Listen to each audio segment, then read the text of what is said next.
What is up, ladies and gentlemen? It is another beautiful Saturday with your boy, Dan Moneyline Miller, alongside a great co-host, Ray Greyfox. How we doing, Ray? Good to see you again this weekend. Couldn't be better, Dan. Another beautiful fall afternoon here in Blacksburg, Virginia. It is homecoming week for the Hokies as they host, I think it's Georgia Tech today. So big day in Blacksburg, beautiful weather. And it also of note for those of you that tuned into game day this morning, it is Lee Corso Day in Bloomington, Indiana. So we're happy to be here. We're in week 9. We are in the thick of it. These ball games have massive implications. We'll talk about some that are even referred to as elimination games, Dan. All right. Sounds good, Ray. I mean, again, I'm so excited to get this show started with you every weekend. Beautiful weather there in Blacksburg, and then we got a lot of weather here in Vegas. Pretty cool here in Vegas. So if you're looking for a great vacation spot, please come to Vegas because it's beautiful this time of year. So getting down to the games here, we have a Big Ten showdown in Ohio State. We have Nebraska going on the road to face 4th-ranked Ohio State. Ohio State ranked is a 25-point favorite here, total 48. Buyback on the Cornhuskers is 15-1. Talk to me about this game, Ray. That's my young fox is now getting my large dog. Apparently some bicyclists must have ridden by on the road. He was just going nuts over there. Young fox has him in hand, though. We're in good shape. Nebraska at Ohio State in Columbus, 25-point number, as Dan mentioned. Ohio State is off the bye here, Dan. Some numbers about this game. Nebraska 1-9 straight up, 2-6 ATS versus Ohio State of late. Ohio State grabbing the win in the last 7 and piling up a 5-2 against the spread number in the last 7 in this matchup. Ohio State did win the last meeting 26-17 as a 14.5-point chalk. The Ohio State offense here, impressive numbers from them, 503.2 yards per game to Nebraska's 359.3. The defensive side favors Ohio State as well, 252.2 to Nebraska's 306.3. And looking at this one, no action for me here, Dan. I just think the Ohio State University has too many horses for Nebraska. Nebraska with the exciting freshman quarterback, Raiola. They've had a good season so far, but I think they lack the overall charge to keep with Ohio State on the field today. The number will be the only thing in question here. I look for Ohio State to grab the win in Columbus today. I've also heard rumors, whether this is completely true or not, don't hold me to them, that Dylan Raiola might be leaving Nebraska after next year. He's a good quarterback, and I think he's going to take his talents to another school. So don't say he's quitting on the team. I'm not saying that by any means, but I am pointing out the fact that he might be looking to a different school come later games. Not saying this might be the game, he quits on the team, but I have heard rumors that he is looking to transfer come next year. Going on to the next game, pretty wild.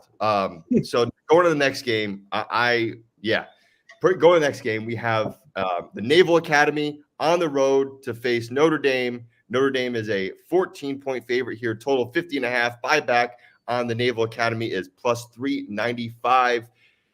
Are we saluting today, Ray, or are we not? I tell you what, this one had my attention early. I was actually looking toward Notre Dame in this game if the line was a little bit lower. Came out too high. It's moved around a little bit. There's definitely some action on this game today. Game being played in MetLife Field, up in, I guess, Jersey is where that's at. Yes. The ratings here probably make Navy a little bit more of a play, but again, you have to look at the competition played when you look at a rating. Navy has played far lower level competition than Notre Dame has. The interesting numbers here: the defense for Notre Dame, 279 yards per game. This is by far, leaps and bounds, the best defense that Navy will face all year. Navy, on the other hand, even though they have compiled an undefeated record, Dan, 401 yards a game is what they're averaging giving up. So that's a big number. I think the Notre Dame defense here could be too tough. Notre Dame's defense actually a little better against the pass, but they're top 15 against the run as well. Very strong defensive unit from the Irish, as we expected. For you total bettors, the over has come in 12 of the last 18 since 2006 in this contest. and this is the 97th meeting between the two teams. So an annual rivalry. One of the things you also have to look at is teams that like obviously Army and Air Force, but Notre Dame included, they face them every year. So the Navy offense that does give other teams a little bit more fits, and Notre Dame is used to it. They see it. They have a game plan against it. It's something they expect to face every year. They know what they're getting into it. And Notre Dame in this one, 11 of the last 12, but it's only 6-6 against the spread. This one normally, folks, you're normally looking at a higher number here. Usually this game's lined at somewhere between 17 and 21 in recent years. This one falls a little below that. Obviously, Navy having a great season. 2019, the last time we had a matchup like this between the two, Notre Dame was ranked 16th in 2019, and Navy was ranked 21st. So in this one, I was kind of hoping that the Navy bias, the odds makers would be a little bit, expect to take a lot of Navy money here, and this number would be a little lower, and I probably would have jumped in on Notre Dame at a lower number. I was kind of looking for like a 10 here. If I'd got that, I would have been on Notre Dame. Not invested in the game at the current number. And this game, I think, has gone anywhere from 12.5 to 14.5 throughout the week. I just think this Notre Dame defense is, like I said, by far the best that Navy will face all season. And I think they're going to struggle to keep up with the offensive numbers that they have put up thus far. So I look for Notre Dame to win this game. Would love to see Navy win it. I'm not going to lie. I mean, I'm one of the few Catholics on the planet that doesn't root for Notre Dame. Never did like them, couldn't stand them. Back in the day, the old recruiting line was, we play on TV every Saturday. What does your college do? They always had the NBC contract. Then, of course, ESPN came around. The 3:00 SEC game was played every week. They lost that recruiting edge. And as we've seen in the recent, more than recent history, Notre Dame's, aura has sort of dropped some, right? They're not the same Notre Dame team they were in the 60s, 70s, and 80s. Glad to see that. Didn't like that unfair competitive advantage they had. Would love to see Navy win here. I just think it's going to be an awesome story if they do, Dan, but it's going to be tough sledding against this Notre Dame defense. I agree, Ray. I mean, all your points are great. There's the strength of schedule for the Navy is not nearly comparable it is to Notre Dame. So again, you're going to see, both teams are ranked here, but there's a reason, Notre Dame is a 2-touchdown favorite here. Going on to the next game, we have a new member of the Big Ten here, Washington, the Huskies, taking on number 13th ranked Indiana. One of my favorite hosts, VSiN, Wes Reynolds, is alma mater, Indiana. So Indiana, is a 5-point favorite here, total 54. Buyback on the Huskies is plus 180. Do you think the Indiana Cornhuskers, right? Cornhuskers? Pretty sure. Something like that. Hoosiers. Maybe. Hoosiers. Right. I got them confused. The Hoosiers. Do we think the Hoosiers get this done today? So, yeah, Washington at Indiana, the number 5, as Dan mentioned, lands exactly dead on my ratings for the two teams. I've got Indiana about 3 points better on a neutral. Factor in the home field. It's a nice little home field in Indiana. It's a jacked crowd. They had game day there today. Again, the mayor of Bloomington declaring it Lee Corso Day. For those of you that did watch that segment, it was really cool. Corso got to be joined by his former players and staff at Indiana. Very emotional moment for Coach. A great figure in college football over the last 5 decades, Lee Corso. So congratulations to him, a well-deserved honor there. Obviously, the crowd's going to be on fire with game day there and such. Washington is off the bye. 4th meeting between these two, first since 2003. So these two teams have no recent history in the last 21 years. Washington is 3-3. Off the last 6 buys, 0-6. Washington 0-6 in their last 6 off a bye. So the off-bye bias probably is a little reverse there, not what you expect to see. So if you do play any kind of bias, Washington not very successful off that bye in their last 6 attempts. Good note. Indiana, I thought this one was rather shocking considering the season they're having. They're unbeaten, if I'm not mistaken. Indiana 3-24 straight up, and 10-17 against the spread in conference play the last 3 years. That's right. I know that sounds wild, Dan, but they've won 3 conference football games in the last 3 years. I mean, that's astonishing. Kurt Signetti doing an amazing job. Former Saban assistant. I believe he was at JMU. He did a great job there at JMU. and now here he is in Indiana, changing. He's a culture changer, Kurt Signetti. So I have no personal backing in this game. Huge Signetti fan. I think he's a great football coach. He's proved it everywhere he goes. He takes programs that are sort of, we just mentioned it. They won 3 conference games in the last 3 years, and what do they have? They're undefeated at this point. I think they're 6-0. 2 good defensive teams today. So, if you're looking at the total in this game, the Indiana defense is giving up only 286.2 yards per game. Washington, 268.5. 2 teams that have, really nice ratings with me. Did not, again, the number was right on what I had forecasted to be. So that's a non-play for me. Really want to see Indiana win this one. I do have an under on the Huskies season win total. I think it's under 7.5, 6.5, 7.5. But this one obviously would be pivotal in that bet. So I'm pulling for Indiana. I guess I do have a little money on Indiana in terms of a regular season win total bet on under Washington. So pulling for Indiana here. The number's too tight for me to invest in, Dan. Yeah, all good points there, Ray. I lean towards Indiana here. I think, at home, I think they're a good powerhouse team and, looking to prove something this year. And like you said, with the coach and all. So I do lean more towards Indiana here, laying the 5.5. That's just me, though, Ray. That's just me. Moving on to the last game here, we have at the 12 p.m. EST slate, we have Oklahoma facing off against 18th ranked Ole Miss. On DraftKings, Ole Miss is a 19-point favorite here, total 49.5. We have buyback on the Oklahoma Sooners plus 750. Do you think the Sooners can keep this close? Because I don't think so. I think Oklahoma's a bad football team, quite frankly. Me too. I think so too. I want to say honest with you. Big shout out Marquise, the Hitman Jones, Blacksburg football legend in the house. Thank you for joining us, Marquise. We appreciate you. Again, Ole Miss here. This game ratings wise, I think the number I had the number to be a little bit higher, closer to 24 here. Mississippi is off the bye. They're obviously in a position they don't want to lose any more games. I wouldn't call this an elimination game for them, but it's probably pretty close. This Oklahoma offense, 288 yards per game. I mean, there's a few teams averaging under 300 yards a game. That's really, really soft offense for Oklahoma going against an Ole Miss offense producing 525.7 yards per game.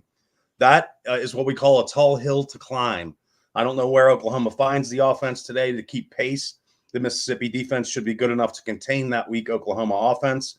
I laid 20 in this game, Dan. I did back Ole Miss here early in the week. This is Oklahoma's first trip to Oxford, and they are under Venables. This is another one that another number that kind of caught my eye. Under Brent Venables as head coach, Oklahoma 3-6-1 against the spread on the road. So Venables, a tremendous defensive mind. He is struggling here in Oklahoma. I expected them to have a little bit of an off season this year. Head coaches were both coordinators, Dan, in the 2015 national championship. That was Alabama against Clemson. Bama won that one 45-40. Kiffin was the OC for Bama, and Venables was the DC for Clemson in that game. So coaches do have a little past history going against one another. If Oklahoma scores 40 today, they'll probably have a chance, Dan, but I'm not sure I see that happening. My price on the game, again, was closer to 24 and a hook. So I did grab the early 20 there. And it should be an easy ride. I agree, Marquise. I look for this Ole Miss team to kind of come out fired up. This is the home stretch of the season. They're off the bye. Obviously can't afford any slip-ups anymore for Ole Miss. I like to see them come out, score early and often. Kiffin has no issue pouring it on either as a head coach. So I laid the 20 with Ole Miss here, Dan. Yeah, I'm going to be backing them too today. So we're both in agreement there. Going on to the next game, we have Illinois, who is ranked, actually 20th ranked. Illinois goes on to face the number 1 team in the country, Oregon Ducks. And the Oregon Ducks are 22-point favorites here at home. Again, like I said, total 54.5 here. Buyback on the Illinois Fighting Illini is 10-1. Dylan Gabriel, do we think he covers today? Dylan Gabriel is an outstanding. I mean, he certainly has to be in the conversation. I know we have a certain person that we're rooting for the Heisman, where Dan grabbed a number that he should be locked in jail there in the Clark County Detention Center. Not that I've ever been there, Dan. Just live there. I know where the detention center is. I was watching. He's certainly the Oregon quarterback, certainly in that conversation. This Oregon offense is absolutely lit. This game, again, falls right on the number. I've got a difference of about 18 on a neutral. Factor in the Oregon big home field advantage of about 4. You're sitting right at 22 on the number. Again, bet the numbers, not the names. This one was a no bet for me. Illinois 1-2 all time versus Oregon. Oregon has won the last 2 in that short series. Number 1 Oregon right now. Let's take a look at their remaining schedule, Dan. They have Illinois. They host Illinois today. They go on the road at Michigan. They should not lose that game. I know Michigan's not the easiest place to play, but they should not lose to Michigan. They host Maryland. Then their toughest remainder is at Wisconsin. That's a tough place to play against a team that can control the tempo a little bit better than Illinois should be able to today. And then they close out with rival Washington. So, I mean, this really, if they get by this little speed bump here at home, and again, if it's a speed bump, you're 22-point favorites, you're number 1 in the country. If you're struggling here today, you're probably looking at Georgia becoming the number 1 pretty quickly. Oregon offense, 454.3 yards. Illinois, this is another weird thing with Illinois. You see that Illinois is giving up more than they gain. They gain 345. They give up 368. And in sports betting world, I call that unsustainable. If you're continuing to get outgained week in and week out, now we're through the course of about 8 weeks. That's unsustainable to continue to win ball games. There is variance involved, right? We all know that. There is luck. There's fumbles. There's things that you don't expect to happen. It would take a lot of variance today, Dan, for Illinois to top Oregon there in their home field with a big home field advantage. Right on the number for me. No play for me. But again, Oregon should handily take care of Illinois, I think, today and retain their number 1 ranking. Yeah, I'm all in. I think it's going to be a tough game, honestly. I think Illinois might give them a shot here, but all your points are really good there, Ray. I like them all. All right, going on to the next game here, we have at 3:30 p.m. EST, we have the team that we've been talking about a lot on this show, Ray. The Missouri Tigers going on the road to face the Alabama Crimson Tide. Alabama is a 15.5-point favorite, total 51 here. Buyback on the Tigers is plus 500. Alabama has looked pretty piss poor lately, Ray. I'll be honest with you, for me to continuously do this Alabama bit because they're pretty piss poor, in my opinion. Talk about me in this game. This one, we've talked about it throughout the season, honestly. I mean, Georgia's starting to pick up a little bit of steam here as we get toward the home stretch of the season.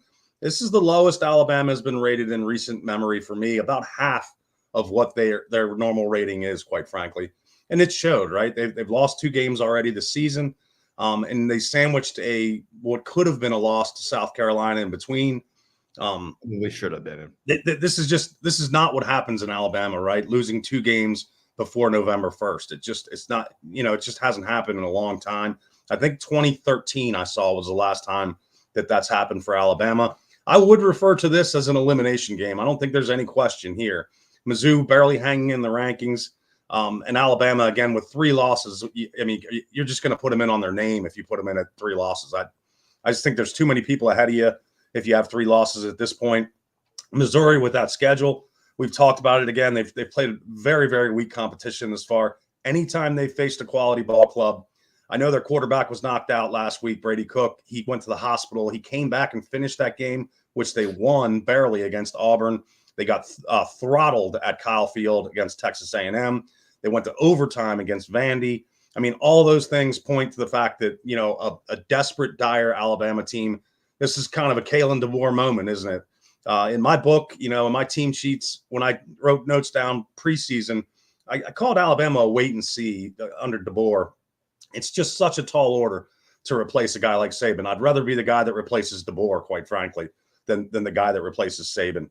So, I mean, this one, again, if you look at pure ratings, the numbers would tell you to bet Mizzou here. But if you look at who they accrued that rating against and you adjust, you're back to about a 15.5 number.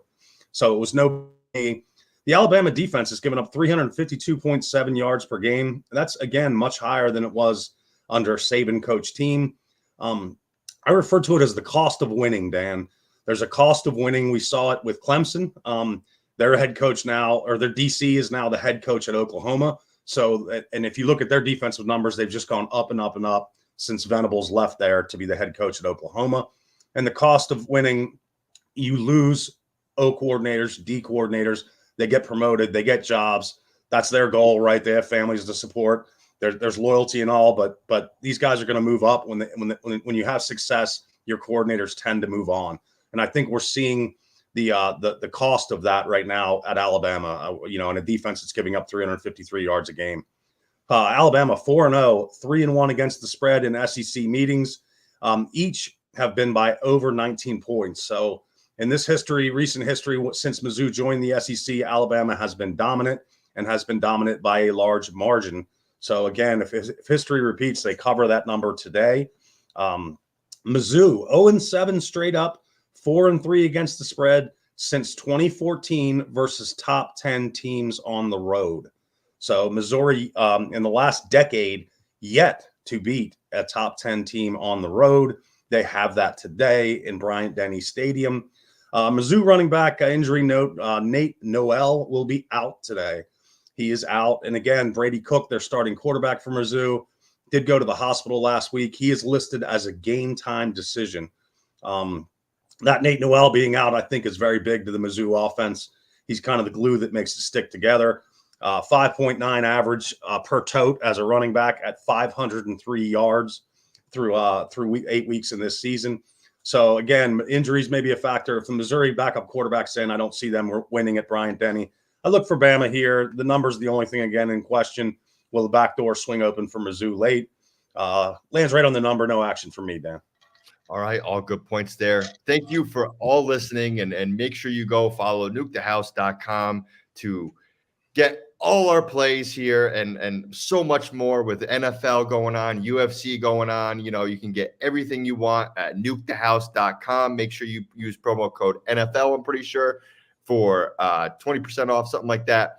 So make sure you hit the like and subscribe button also on YouTube and follow us there. It really helps us out, helps you out become a better. Thank you to all listening again, Mama, Dad, Uncle Dave. I want to shout out Uncle, my awesome Uncle Dave there, always listening. So thank you to all listening and supporting, and we'll continue to bring you winners. So going on the next game, we have former number 1 ranked Texas, which is now 5th ranked Texas, going on the road to face 25th ranked Vanderbilt, one of the probably the I would say underdog stories of the year right now is Vanderbilt.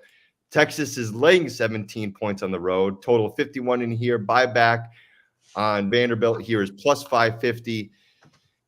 Right. I've heard a lot of handicappers backing Vanderbilt this weekend. Talk to me about this one. Well, it's a well-coached team. They've already proved they can compete against higher-level talent. They love it. They love their home field. It was always, I've always regarded it as a pretty soft home field. When Tennessee goes in there annually, the stadium is bathed in orange. Used to be, Spurrier always had some jokes about that as well. Just not considered a great home field, but this year it has been a little different. They've gone through some renovations there in Nashville. They're redoing, I think it's their basketball arena that backs up to the football stadium.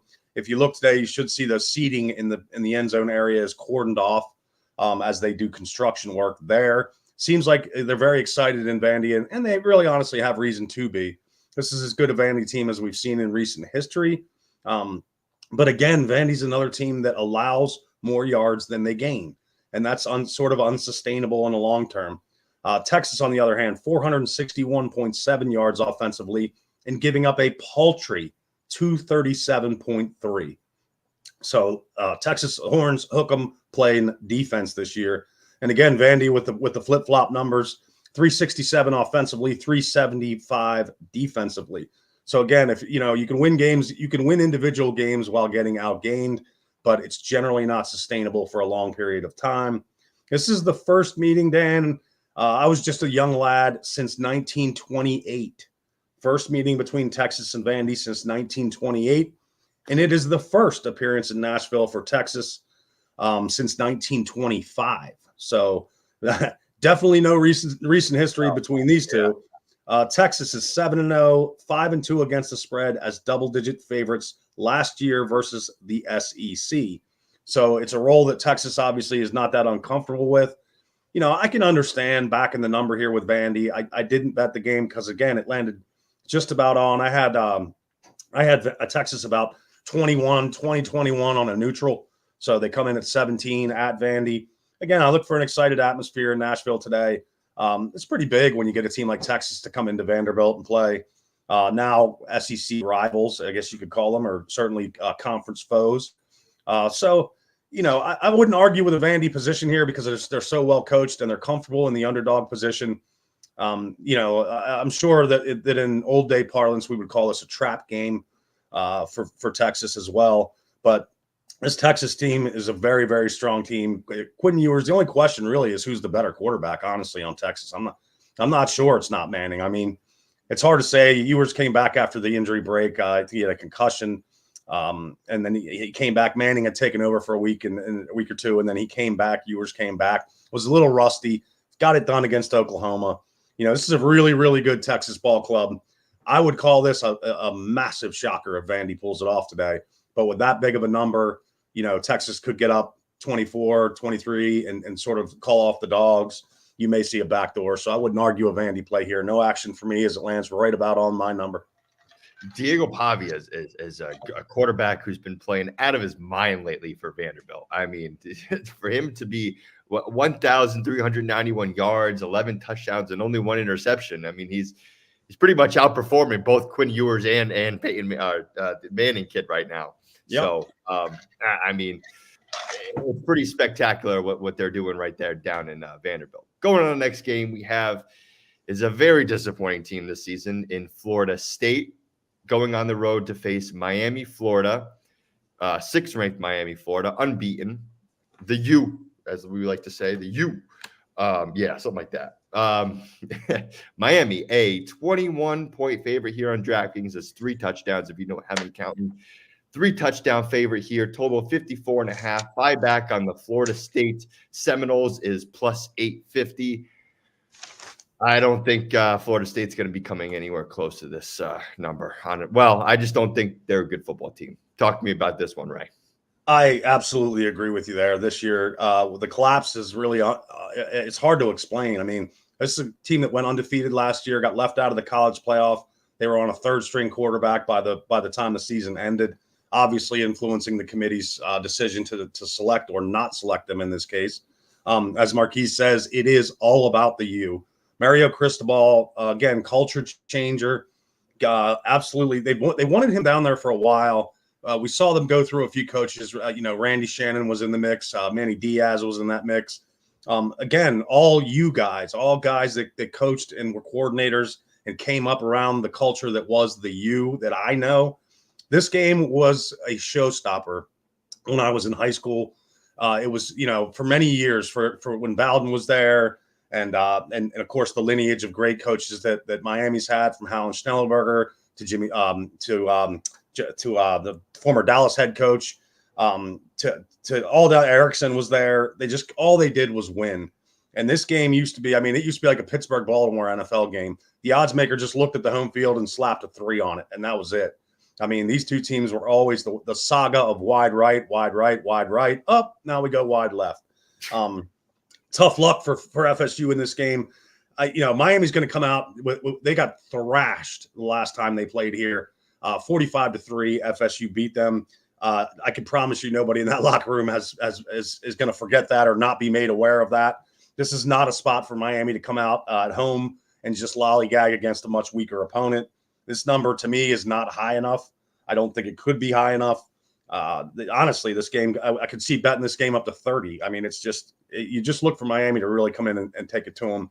Miami offense, 582.5 yards per game. Florida State's 276. I don't know how you can have recruits that go to FSU that produce 276 yards of offense a game. That's inexcusable. I don't know. Is the $65 million buyout too much on Norvell? Is it? Because you're hearing rumblings. I'm just saying, I can't see a guy getting fired coming off a 12-0 year, but he's certainly pressing that that narrative as far as you can press it. And that high buyout's probably one of the only things keeping him intact. Agreed. Miami is up 35-33 in the series, Dan. FSU, however, again, has won the last 3. Don't think they don't know that. Miami, that's been posted all over the locker room all week. The Dog, 14-5 against the spread run with 9 outright upsets. There will not be an outright upset today, folks. Or if there is, I'll be the idiot that said it wouldn't happen. FSU 7-2 straight up and against the spread in Coral Gables since 2006. Yet another reason for Miami to be motivated. Last time here, as I mentioned, FSU 45-3 as a 7.5 point favorite. So that probably, I imagine walking through the locker room all week, there was 45-3 posted everywhere. Cristobal knows how to get them going. He is Miami through and through, and he is bringing this program back to the glory that it once saw under so many great coaches and such a long run that started with Howard Schnellenberger. For you total bettors, the under 10-3 since 2004, averaging 50 points per game. Didn't bet it. Don't even really know why. Just, Miami FSU, a game that I love to sit down and watch, bring back a lot of good memories. But really, I don't think the number could be high enough here. I think it's Miami all day. Yeah, I tend to agree with you on all these points. I just think, again, I know this is the college football, right? But I'm going to veer a little bit towards the NFL, just to bring a point. Back to when the Jets played the Patriots last, right? The Jets haven't beaten the Patriots in their home stadium for it was over, I think, 3 or 4 years, something like that. So for me, as a diehard Patriot fan, I was like, oh, geez, this is not going to be a good game. The Jets want to win this game. They want to throttle, the Patriots because they haven't done it in a long time. And now when you have the chance to do it, you usually make it happen is what I like to say. So again, Miami, the recency bias, losing, like you said, that massive game last year again to Florida State. You see it in football. It's really I want to say the comeback theory, right? They're waiting for this game all year and they're going to attack and usually bearing some miracle that they usually get these games. They win and they actually cover. So back to the New England and Patriot game. The Jets throttled the Patriots that game. They never took their foot off the gas, and that's what we see from Miami today is they continuously putting up points, and they might not put the foot up the gas, which leads you to that 21-point cover. So just a little quick rant there, because I do believe that putting your foot in the throat is a big concept here in football, and it happens a lot. So. Just wanted to point that out. Next game we have, moving on to prime time here. We have 7:30 p.m. EST. We have third-ranked Penn State going on the road to face Wisconsin. Penn State is a 6.5-point favorite. Total 47.5. Buyback on the Badgers here is plus 195. Ray, I think we might see a close game. Talk to me about this one. Just to piggyback on your thoughts on FSU Miami, one of the things that you cannot lose sight of, if you're Miami this week and you are recruiting in the state of Miami, which they refer to as I-4 South, every one of your potential recruits is going to be in the stands at this game. These two teams will recruit. I don't care what their records are. They will recruit the same athletes out of the same towns, and to win the state of Miami is their goal. They'll give FSU the top half of the state. They want I-4 South. Every one of those recruits will be in Coral Gables for this game. So, again, I would not expect to see any foot taken off the gas, as Dan put it. Just to piggyback on that, big recruiting game for Miami today. They can seal up a nice class for next year. On to Penn State at Wisconsin. This is a Wisconsin team we wrote an article on last week and got the dub. I really like this Wisconsin team a lot. It's sort of underrated and it's on the come. Definitely look at the leaves falling in the background, Dan. You almost can't make it up. It's beautiful. This whiskey team is really strong. I like them. They're definitely on the come. I guess we're going to ask one question about this game. Do we dub it a big game? Because if it is, then I'm fading Franklin into the sun because that guy, he has the absolutely no ability to win big games whatsoever. Penn State is off the bye here, so they got an extra week to prep for the Bucky the Badger. Penn State offensively, 471 yards a game. giving up a very lean 262, the Penn State defense. Wisconsin, right there a little behind them offensively at 410 a game, and only 305.7 for the Wisconsin defense. So two really good defenses on the field today.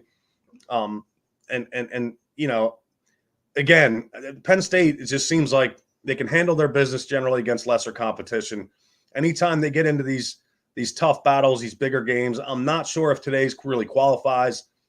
We'll see it when they get a whiteout. I think it's in a couple weeks against Ohio State. Ohio State will come to Penn State. I'm pretty sure that will be scheduled as a night game with the whiteout in effect. And I can promise you I will not be betting Franklin and Penn State in any kind of contest like that. I don't care. Whiteout, blackout, blue out, turn the lights out. It doesn't matter with Franklin at the helm in a big game. Penn State has an 11-9 series lead here and have won and covered the last 5.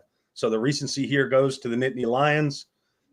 Last meeting was 2021, and Whiskey held Penn State to 0 first half points.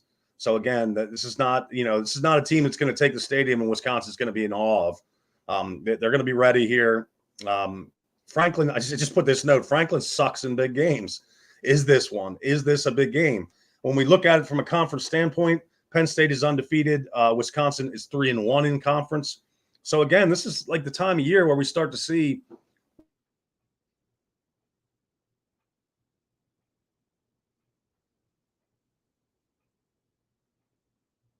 Wisconsin. They knock off Penn State today, then they're gonna be in a position to play in a Big Ten title game. And the way it works, folks, is if you win that Big Ten title, you're in. You're a Power Four. You get a bye. I mean, that's the rules. That's how they're doing it. So there's a lot of these types of games today where you look at it, you say, well, is it a big game? Well, it kind of is because again, Wisconsin here can vault Penn State by beating them. I could never ever back Penn State in a situation like this. I like this Wisconsin team. I loved them last week against a Northwestern team that they went on to dominate.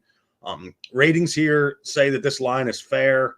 If I went any way in this game, it would have to be on Wisconsin at home. I don't like the fact that Penn State got a little extra time to prepare. Again, the number's too sharp for me to get involved financially.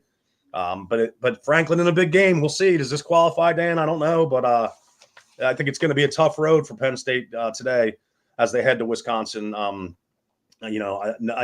action for me, but it would be a Wisconsin lean. Yeah, I put this in the category, Ray, as a big game. I think if you win this game, if you're Penn State, you're coasting to the playoffs. When Wisconsin, if you win this game, Penn State now has a lot of questions to answer, and Wisconsin is in a great place. So I think this is a big game for the Big Ten, to say the least. Moving on to the SEC, another big game we have, Ray, is the LSU Tigers, 8th-ranked LSU Tigers on the road to face 14th-ranked Texas A&M. Texas A&M is a 1.5-point favorite here at home. Buyback on the LSU Tigers is -102 on DraftKings, total 54.5. So people, the bookmakers believe we're going to see a lot of points here. Talk to me about this one. This one, another one that, the odds makers numbers very, very, very sharp at this point in the year, especially on games among two known commodities like LSU and Texas A&M. This game I had would be about a 2.5, 3-point favorite to LSU on a neutral. We're here in Kyle Field, a huge home of the 12th man home field advantage. Massive home field advantage at Kyle Field, folks. If you haven't seen it before, I suggest you tune in today.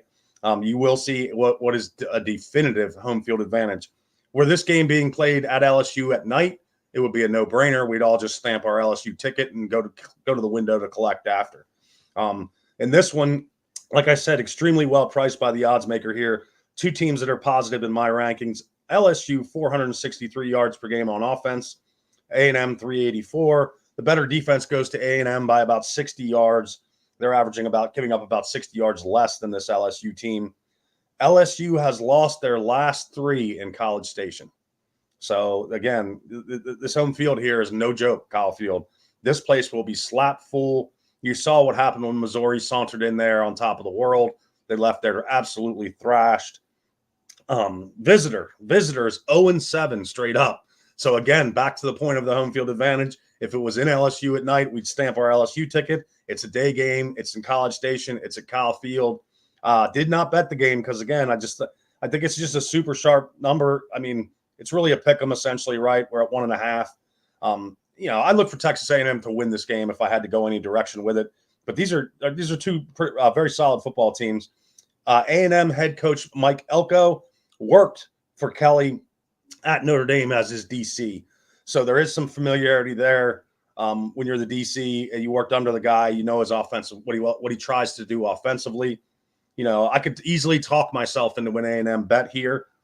Didn't do it because I think this is one of those games that I think is probably going to come down to a field goal at the end. I mean, I don't see LSU coming in there and hammering them. I think the A&M would be very impressive if they did that to LSU.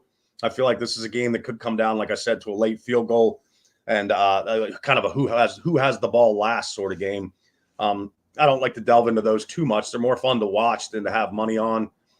Either way, I tell people, they say, oh, well, you should have bet this game because it finished like this. And if the game comes down to the last series, like if the game ends on a 4th and goal from the 8, and just call it a pick.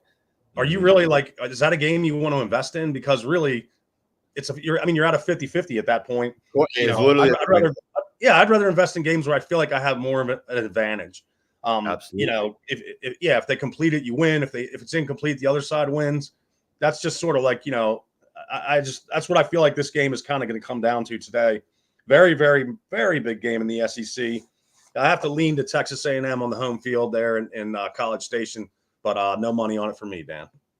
And like you said, to the point, you don't have to bet every single game, and there's a reason this is a 1.5 point spread. I mean, the bookmakers believe it's going to be a coin flip, and like you said, it can always come down to that last possession.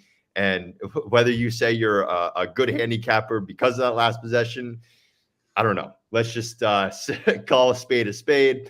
And going on to the next one, we have a rivalry game between Michigan State and Michigan.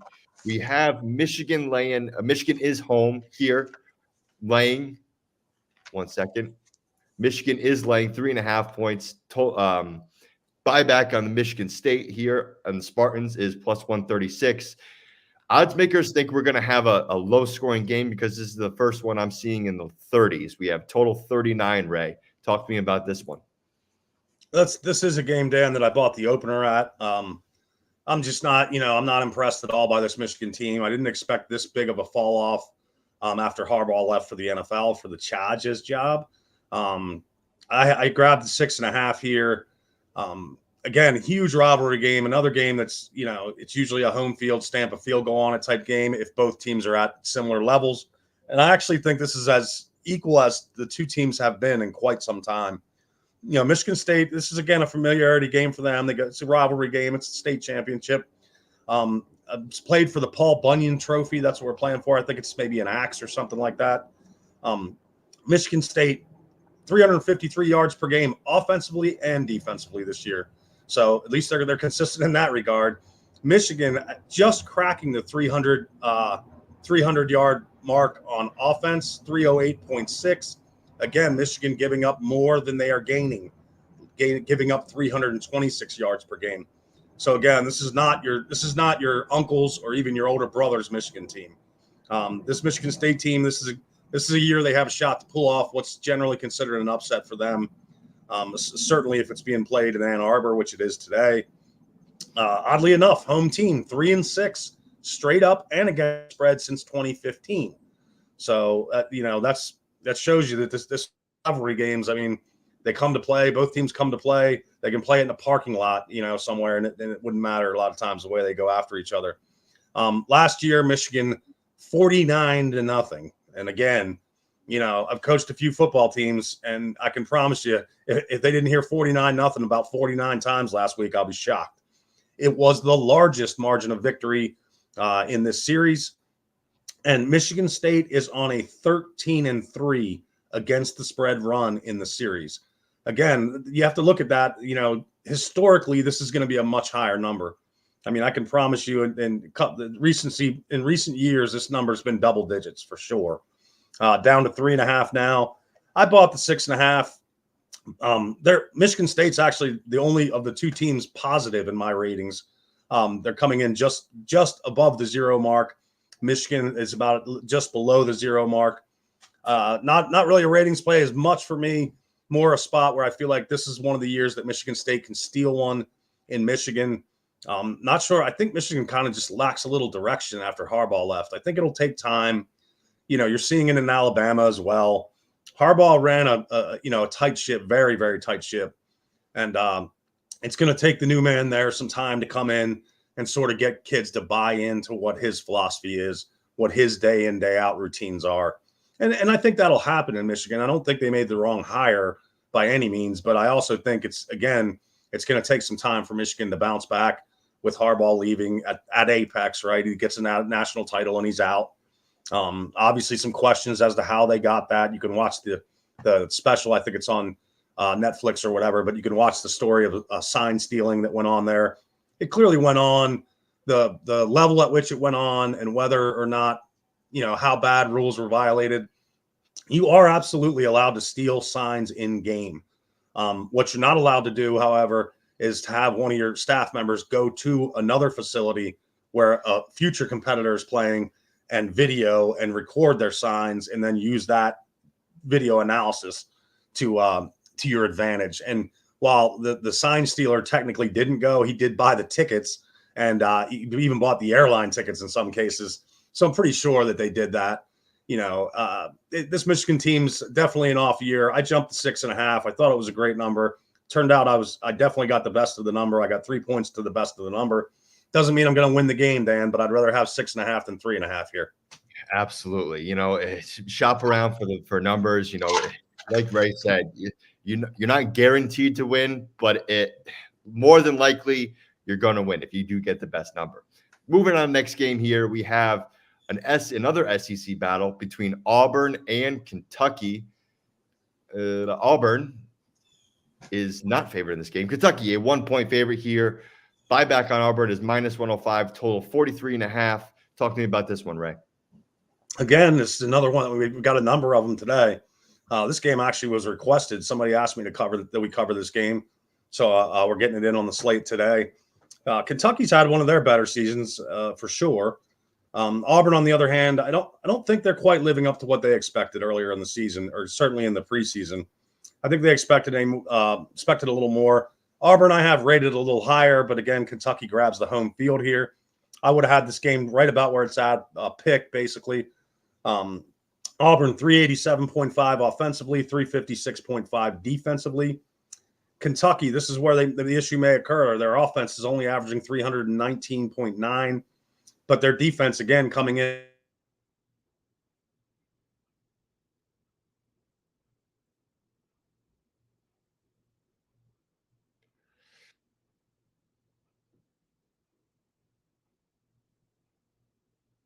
the numbers to back that defense. I don't think there's any question what they did against Georgia.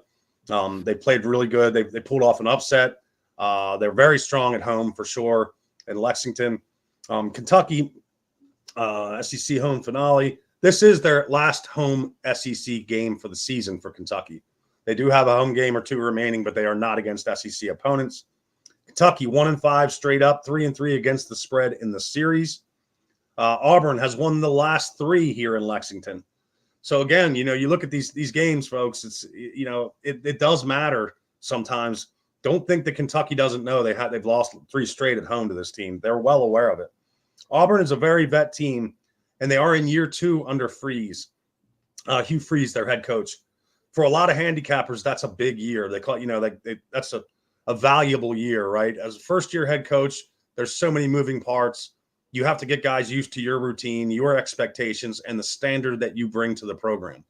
We talked about it with Indiana, right? Indiana is not a historically strong program. Signetti comes in, he has to change the culture. We saw it with Dabo Swinney at Clemson.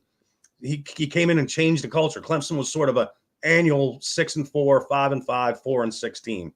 That's their culture. That's what they bring to the table virtually every year. Very hard to change a culture. You certainly don't expect it in year 1. Even with Swinney, we didn't see it in year 1, but we quickly saw that them go from 3 wins to 8 wins to double digit every single year. That's a culture change.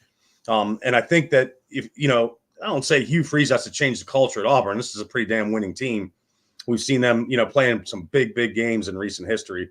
But year 2, I think the expectations were a little higher for Auburn under Freeze. And, they talk about coaches on the hot seat. They talk about Napier, Florida.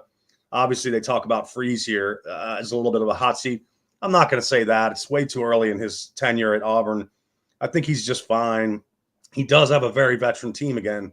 So I think that contributed to the expectations, combining that with his second year at the helm. Under Freeze, 0-4 in the SEC last year, Kentucky 1-4. So it's, I didn't bet this game. I thought it was a very accurately priced game as well. It's a pick'em type game. Auburn has a little better offense. Kentucky a little better defense. I think Freeze is probably a little bit better of a head coach, a little coaching advantage to Auburn. It's a no touch for me. This Kentucky team at home is a little bit scary to me. They pulled off some monster efforts so far this year, and I'm not about to jump in against them at home.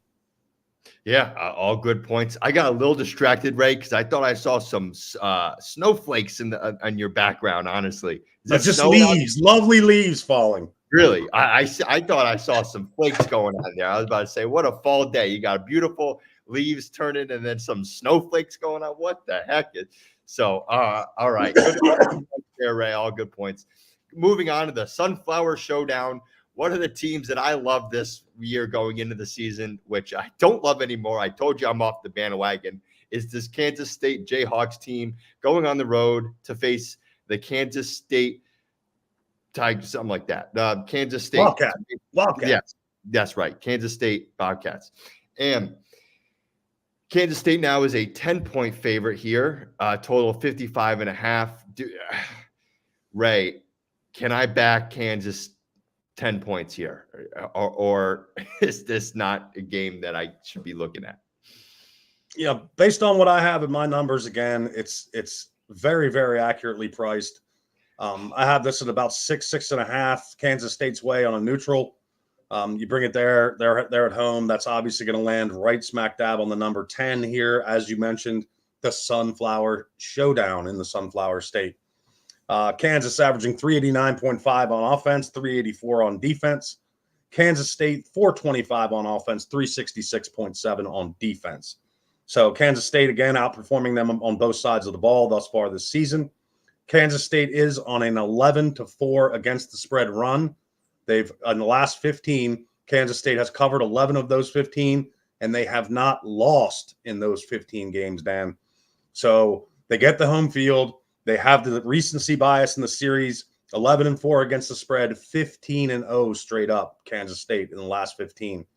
Kansas' last win, in case your math isn't good, that would be 2008. That would be 15-0 right there. This game being played at Bill Snyder Family Stadium, holds 50,000 people. For the younger set in the crowd today, Bill Snyder was a coach that did 2 stints at Kansas State, but he was a culture changer. And he's sort of like, he reminds me of why they can't have divisions anymore if they're going to take a true conference champion. Kansas State generally comes from the softer side of the old Big 12, right? So you'd have Texas, Oklahoma, and Nebraska on the other side. And Kansas State would kind of find a way to win their division. And they would be going against a juggernaut, one of those 3 annually.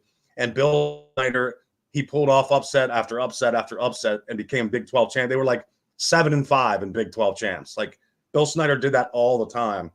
He was always a dangerous bet in that Big 12 championship and conference championship weekend. Again, perfectly priced game here.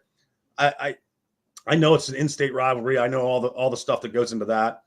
I just couldn't back Kansas today at that 10-point number. I think Kansas State's a little too tough at home here. It's not that's not the news I wanted to hear, right? But all good points there. We're gonna skip one game here. We're gonna skip the SMU Duke game. Quick thoughts. Who do you like in that game? Just a quick thought. SMU Duke. I'd actually bet SMU in that game. I bet SMU laying 11 in that game. So good. All good points. So SMU is 22th ranked, 6-1. Also, Duke is 6-1, but Duke is home on that front. Going on to the next game we have is Cincinnati on the road to face Colorado. Let me get that line real quick. Cincinnati is a 6.5-point underdog on the road to face Colorado. Buyback on the Cincinnati Bearcats here is plus 200. Talk to me about this game, because Colorado has been, let me say, a surprise team to say the least. I'm just laughing at the comment section here. MR Don, what you women want from a man? How you doing? Good to see you. Marquise giving it up. Now he knows that I'm on SMU, and of course, as a U guy, he's going to back anybody that ever wore the U on their chest. Talking about Manny Diaz, the Duke head coach. I did jump SMU on that 11. So Cincy at Colorado. So we're actually having discussions that I didn't think we would have this year. I thought I had Colorado as being improved from last year, but I mean, things are starting to get kind of scary. Like if Deion makes the playoff, the football world might explode. And it's crazy as that sounds. We're starting to have to talk about it at this point. It's not out of the realm of possibilities. Correct. It is in the realm of possibility now. And I never thought we'd say that. Certainly not in week 9 college football.